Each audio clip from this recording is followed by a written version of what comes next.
Welcome to this part of the tutorial. We want to use the coiled tubing gas lift system to artificially lift oil from naturally flowing well.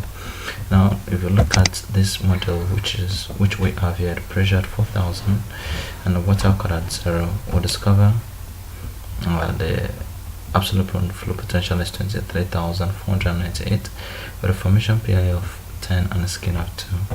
Okay, that's the model. And then let's look at let's have a quick check and do some small sensitivity analysis. Now, what will happen as the pressure declines and the water cut increases? So if we look at this, we'll discover that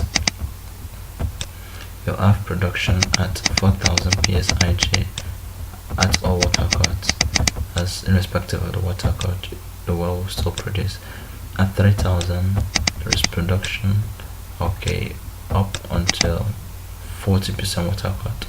From 40% water cut there is no production. Okay, at 2,000 there's no production at all. Okay, that's good. So at 2,000 no production at all. I will discover pressure is one of the main problems with this model, and what gas lifting aims to do is to reduce the bottom flowing pressure, so that the DP, the pressure difference between the pressure between the reservoir and the well, will be large enough to allow oil to continue to flow into the well. So that's what gas lifting aims to do. Now, our model, we told the pressure has declined to 3,000, the water cut has increased to 80%. So that is what we have. So we have to update the model, and this is what we have. Formation PI, did I do the correct thing? Oh, sorry, this is supposed to be 3,000. okay, 3,080. So if you calculate this, the absolute, you see the AOF has decreased, and then we've already seen that at that pressure and water cut there is no production. So we'll quickly move up to this, and then we do the gas lift at once. So we have to change the artificial lift method to coiled tubing gas lift method, and then no friction loss in the annulus. We need to specify some data here. We are told our gas lift gas gravity is 0.8, the tubing inside diameter is 0.8, and the tubing thickness is 0.2. Leave these ones as they are. We'll fill data here after the design. So from here we move up here, and then we design our system. We told the maximum gas available is 10 million, and then we also have 10 million here. We have 200 flowing top note pressure, and then also 200 during unloading. The pressure is 2,000 with a kickoff, and the operating pressure.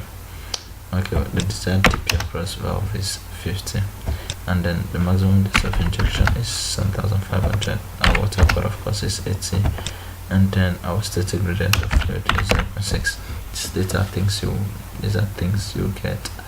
This data will be supplied to you, and then we're using the design rate. We calculated from maximum production. We told we have 30,000 STB per joule of liquid. So now we move over to the design. Now the first thing you have to get is to get the calculated rate. The calculated rate is what you obtain using the parameters which you specified here. Then if you plot this, okay, this is what you get. So this is a plot of the gas injected against the oil production. Discover the more you inject gas, the more the production increases. And if you to extrapolate this, or if you were to continue, you discover that at the point this curve will start coming down, and at the point where it accesses climax, you note the injected gas rate. That will give you a maximum gas rate.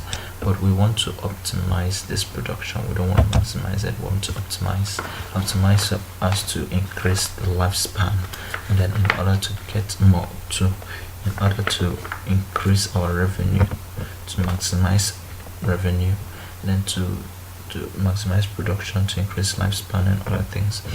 So that's why we need to design and use the design rate instead of these other rates here. So the system has calculated, and then you discover the liquid rate here from the data supplied here was 3,102, and then while design rate is now just 891. You see the difference? Then our oil rate was 620, then what we have is just 178 in the VLP, so that's the difference. So this is the optimized data. Now this one is the one you get from just using this. You discover that the maximum operating depth is 7,004, while the maximum depth of injection is 7,500. Okay, we just need to note this data here because that's what we're going to use there, where I told you it will supply data after injection, after our design. But you have to note the data here very well. Okay, let's just go and then do that.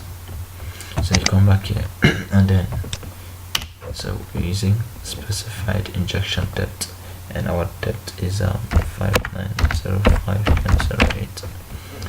Our injection pressure is 2000, and the DPM plus valve is 15.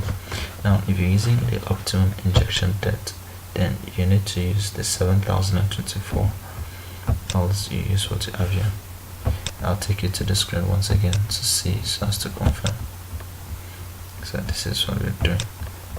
This is what I'm using, the kickoff injection depth 5905.1, and then this is injection pressure 2000, and then this is the maximum operating depth. So you come back and then you confirm. So that's that. This has changed to 1. Okay, having done that, another thing you need to note is your rate, injection rate, actual injected gas rate. You need to note that value 0.098456. Okay, so we're done with that. So we need to come and check if that will help our system. I need to update this value here and change it to 80. Okay, so let's just add just one more thing.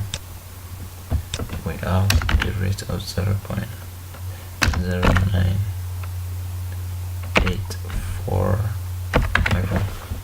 Okay, so now let's calculate. Okay, so that is that we are using the specified injection depth, and our injection pressure is 2000. Okay, so let's go and check if that will help our system. So we've updated the water cut to 80% to reflect the changes. So we need to specify the gas lift injection rate. Like I said, that is the rate, the design rate I was given to you. So use that, and then we check what happens. We just have to run the sensitivity analysis and see what happens.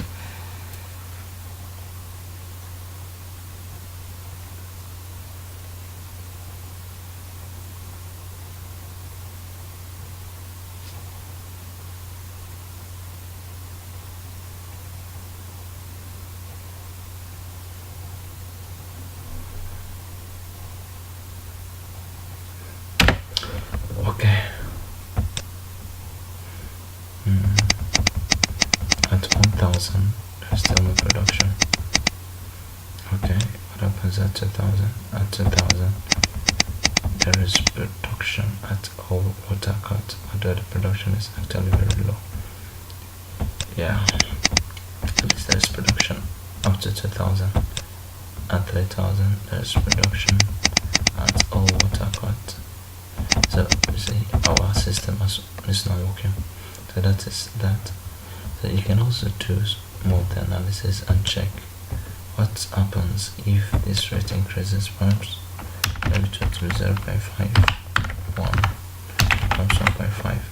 You can do the calculation and check and see for yourself what happens with increase in the injected gas rate. So that is that, but that is basically how to do a coil tubing gas lifting, how to artificially lift oil using that method. So I hope the tutorial has helped. I have covered a lot of things. I've shown you how to use a coiled tube engineering here to design a naturally flowing well, because I was building on an existing model. I've already shown how to design a naturally flowing well in part 2 of this tutorial, so look for Prosper part 2 by Maurice Oscar. And then also I have covered ESP in Prosper part 4. I've covered PCP, progressive cavity pump, in Prosper part 5. I've covered gas lifting, continuous gas lifting in Prosper part 3. I have covered intermittent gas lifting in Prosper part 6, and this part 7 is called tube engineering. So more tutorials are coming. Make sure you subscribe and you like a video, or if it is not of help, if you think what you're doing is rubbish, dislike, and please don't fail to comment. If you like it, please comment, and if there are questions you have, let's just post it and then we'll answer your questions and come to it as soon as possible. Thank you very much for liking, and don't forget to subscribe. Thank you. See you some other time.